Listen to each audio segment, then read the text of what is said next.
Mbakke ma ne fu la misaal yaay géej gi wër waa Sénégal defu la jàll génn gaal say du sa tooyal xarnu bi sëñ Bamba yaa diw mbambulaan ku la soobu dootu ñaani naan ku mandi dey ci mbaari teen say gaasa mandal xarnu bi nun soobu nan la jàlle nu waayi Mbàkke bul dem bayinu yowmal xiyaam yóbbaale nu te bu mbooleem xarnu bi géejug ikam gi ndaa dëtëm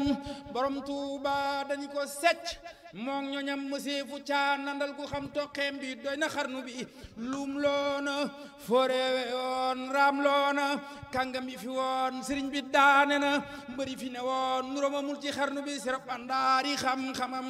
mëseefu caa natal wujjëm ayam gi suure na ñoñam wujjëm amul ci xarnu bi fekkoon ndabi na xareet mu soppi leen watay sareet duy leen ngëneel bañ ñi sareet wàccoo naak waa xarnu bi borom Tuuba taalif na mool yu feesi taax te xalimaam du juum du jaax tam xelam du gàkk du naax du fàttalëf ci xarnu bi day duusu donga yey dëtëm du sey jalaañoo ci dënëm muy géej gu ridwaan di jënëm te mës a fer ci xarnu bi billaahi yaa mat li nga doon borom Tuuba